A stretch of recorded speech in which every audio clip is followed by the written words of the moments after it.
प्यारे सभी भक्तों, आज इस वीडियो में हम लोग जानेंगे कि आखिर वो कौन सा चीज है जो हर पत्नी मरते दम तक अपने पति को नहीं देती है, और वो कौन सा काम है जो उस काम को अपने पति से पहले करना चाहती है। वैसे शादी होने के बाद हर पत्नी का चीज उस पर पति का अधिकार होता है और पति के हर चीज पर पत्नी का अधिकार होता है, लेकिन आखिर वो कौन सा चीज है जो पत्नी उसे मरते दम तक नहीं देती है, और कौन सा काम है जो पति से पहले करना चाहती है।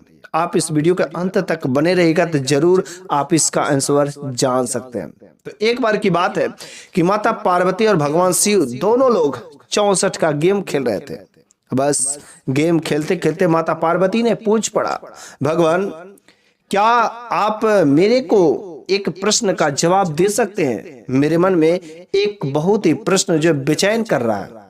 बस भगवान ने कहा, आखिर क्या कौन सा प्रश्न है देवी जो आपके मन को इतना तंग कर रहा है? बस माता पार्वती ने पूछा, आखिर जो पति पत्नी का जो रिश्ता होता है बहुत ही आदर्श रिश्ता होता है, बहुत ही प्रेम का रिश्ता होता है, लेकिन कभी कभी होता क्या है कि इन रिश्तों में दरार पड़ जाते हैं। यदि उनके बीच में प्रेम रहता है, विश्वास रहता है, तो वह रिश्ता बहुत लंबे समय तक चलता है। लेकिन अगर उसी रिश्ते में झूठ आ जाता है, कपट आ जाता है, तो वह रिश्ता में दरार आ जाता है। पति पत्नी के बीच में लड़ाई झगड़े सब शुरू हो जाते हैं और बस इज्जत सब खत्म हो जाती है, जिसके वजह से पति पत्नी का रिश्ता टूट भी जाता है। और आजकल ऐसा अधिकतर होता है धरती लोक पर, लेकिन मेरे को समझ नहीं आ रहा है आखिर वो कौन सा चीज है जो हर पत्नी अपने पति को नहीं देना चाहती। ना तो देती है क्योंकि हर चीज पर पति का अधिकार होता है, लेकिन आखिर वो कौन सा चीज है जिस चीज को वह पत्नी नहीं देती है, और वो कौन सा काम है जो पति से पहले करना चाहती है। बस जैसे ही माता पार्वती ने इस प्रश्न को पूछा, भगवान शिव ने बहुत ही मंद मंद मुस्कुराए, कह देवी शायद इतना छोटा सा आंसर शायद आपको नहीं पता है। माता पार्वती ने कहा, प्रभु मेरे को नहीं पता है, आप इसका आंसर बताइए मेरे को। बस प्रभु ने कहा कि देखिए देवी जी, आपको इसका उत्तर जानने के लिए एक बहुत ही सुंदर सी एक राजा की कहानी सुननी होगी। एक कहानी के माध्यम से आप इसका जवाब बड़े ही अच्छे से समझ सकेंगे, और जो भी भक्तगण इस कहानी को सुनते हैं जरूर ही इस कहानी के माध्यम से वो चीजें जान सकेंगे। बस तो हुआ क्या, भगवान शिव ने वो कहानी कहना शुरू की दे। उसने कहा, एक बार की बात है, एक नगर का राजा का एक बेटा राजकुमार, और राजकुमार दिखने में तो बड़ा सुंदर बहुत ही होनहार था, लेकिन उसकी शादी फिक्स हो जाती है दूर राजा के एक राजकुमारी से। वो राजकुमारी बहुत ही गुणवान थी, बहुत ही सुंदर थी, लेकिन राजकुमार ने कहा, पहले मैं वहां पर जाके पता करूंगा, चेक करूंगा, वहां पर जांच पड़ताल करूंगा क्या ये बात सत्य है, आखिर उसका गुण भी तो जानना जरूरी है। उसके बाद से मैं सूचना भेजवाऊंगा, तब आप लोग बारात लेकर के आइएगा। बस हुआ क्या, राजा घोड़े पर सवार हुआ और घोड़े पर सवार होकर के उस रानी के घर पर चलने चला। बस लेकिन हुआ क्या, रास्ते में एक जंगल पड़ता था, उस जंगल से होकर के गुजरना पड़ता। उस राजकुमार ने जैसे ही उस जंगल से गुजर रहे थे, शाम का समय हो गया। एक जगह पर वहां पर विराम किए, लेकिन विराम करते समय उनको काफी जोर से प्यास लगी। जब प्यास लगी, बस वो पानी के लिए तड़पने लगे और पानी इधर उधर ढूंढने लगे। उन्हें कोई सहारा नहीं मिला, तो वो जाते जाते जाते पानी की प्यास के चक्कर में, पानी ढूंढने की तलाश में वह जो है जंगल में जाते तो एक झोपड़ी दिखाई देती है। लेकिन जब उस झोपड़ी के पास जाते तो झोपड़ी से पहले ही उनको एक कुआं दिखाई देता है। राजकुमार ने सोचा कि शायद इस कुएं में जरूर ही पानी होगा। बस राजकुमार ने उस कुएं के पास गए और कुएं में देखा तो वास्तव में कुआं में पानी बहुत ही फ्रेश ताजा भरा हुआ था। अब उनकी प्यास उस पानी को देख करके और ही बढ़ गई, और राजकुमार ने किसी न किसी तरीके से उस कुएं से पानी निकाल करके पी करके अपने प्यास को बुझा लिया। तब तक उस झोपड़ी में से एक बूढ़ी माँ निकल रही है। उस बूढ़ी माँ ने कहा, क्या तुमने उस कुएं का पानी पी लिया है? राजकुमार ने कहा, हाँ माँ, मैं उस कुएं का पानी पी लिया, मुझे बहुत जोर से प्यास लगी। उस बूढ़ी माँ ने कहा, अगर तुमने पानी पी लिया तब तो बहुत ही अनर्थ काम कर दिए हो। बस राजकुमार ने कहा, आखिर कौन सा अनर्थ काम? अरे मेरे को प्यास लगी थी, मैंने अपना प्यास बुझाया। उस बूढ़ी माँ ने कहा, इस कुएं को एक ऋषि ने श्राप दिया था कि जो भी इस कुएं का पानी पिएगा वह इंसान नरभक्षी बन जाएगा। किसी को भी वह अपना पराया नहीं समझेगा, चाहे वह पत्नी हो, चाहे बेटा हो, चाहे वह माँ बाप हो, कोई भी हो। उसके पास में जो भी चीज दिखेगा, जो भी इंसान जानवर दिखेगा, वह तुरंत उसको अपना मुख का निवाला बना लेगा। तुमने बहुत बड़ा अनर्थ किया। उस राजकुमार ने कहा, तब तो मुझसे बहुत बड़ी गलती हो गई, आखिर मैं अब करूँ तो करूँ क्या? मैं तो किसी को ना समझा पाऊंगा, अब मैं राजकुमारी से नहीं मिल पाऊंगा, शायद मेरा प्लान असफल हो जाएगा, अब मैं कभी शादी नहीं कर पाऊंगा। लेकिन राजकुमार ने थोड़ा सा चिंतित अवस्था में हो करके उस बूढ़ी माँ से पूछा, क्या माँ, इसका मुक्ति का कोई उपाय नहीं है?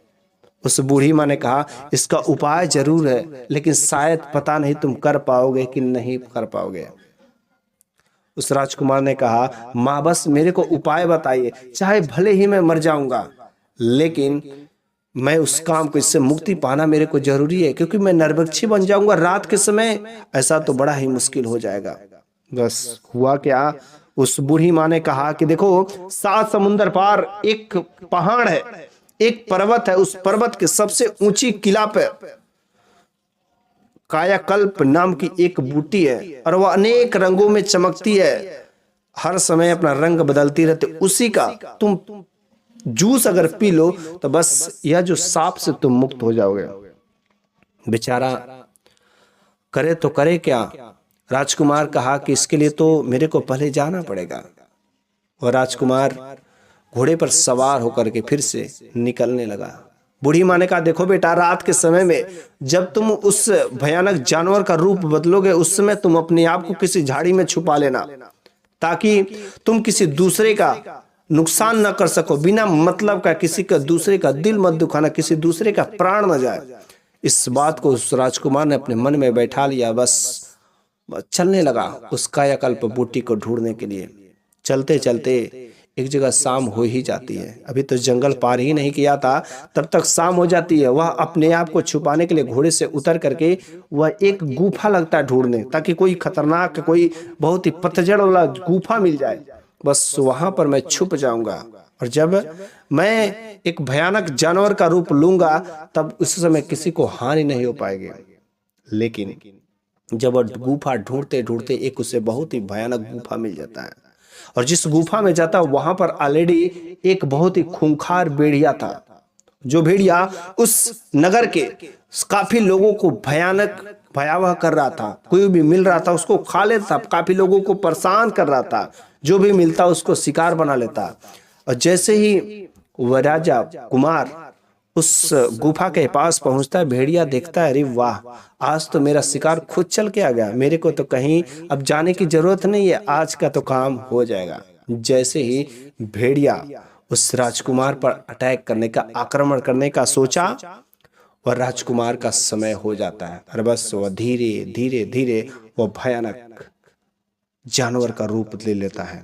और जैसे भयानक जानवर का रूप ले लेता, भेड़िया देखता है, अरे ये तो मेरे से भी खतरनाक कोई जानवर है, अब तो मेरे को भागना पड़ेगा। बस वह भेड़िया भागने लगा, लेकिन ये खतरनाक जानवर का रूप पकड़ करके उस भेड़िया को दौड़ाने लगे। आखिरकार उस भेड़िया को मार ही दिया।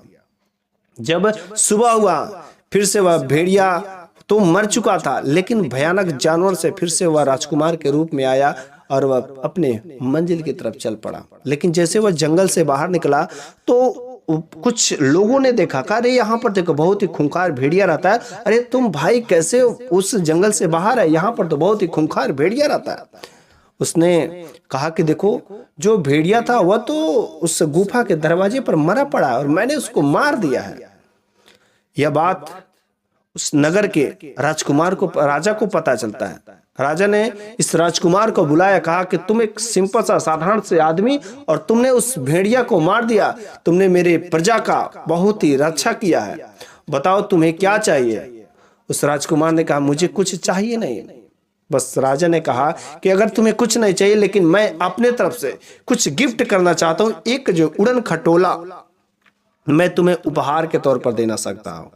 राजा ने एक उड़न खटोला उस राजकुमार को उपहार के तौर पर दिया, और उड़न खटोला पाकर के राजकुमार बहुत ही प्रसन्न हुआ। कहा कि अब तो मैं इससे अपनी बूटियां बड़ी आसानी से पा जाऊंगा। बस उड़न खटोला पर बैठा और तुरंत वह उस पर्वत पे चला गया जहां पर वह जड़ी बूटी थी। जब वो उस पर्वत पर पहुंचता है तो देखता है, अरे यहाँ पर तो ढेर सारी कायाकल्प बूटियां हैं। लेकिन उसे याद आया कि वह बूटी जो अनेक रंग बदलती है उसी को ले करके उसको पीस करके पी लेना है। बस तुरंत और राजकुमार बिना देरी किए कायाकल्प बूटी को ले करके पीस करके पी लेता है। बस वह उस सांप से मुक्त हो जाता है।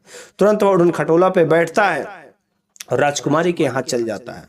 और जब वहां पर जाकर के राजकुमारी से मिलता है, बातचीत करता है, राजकुमारी उसे काफी अच्छी लगती है और तब अपने नगर में फिर से संदेशा भिजवा देता है कि आप लोग बारात लेकर के आइए।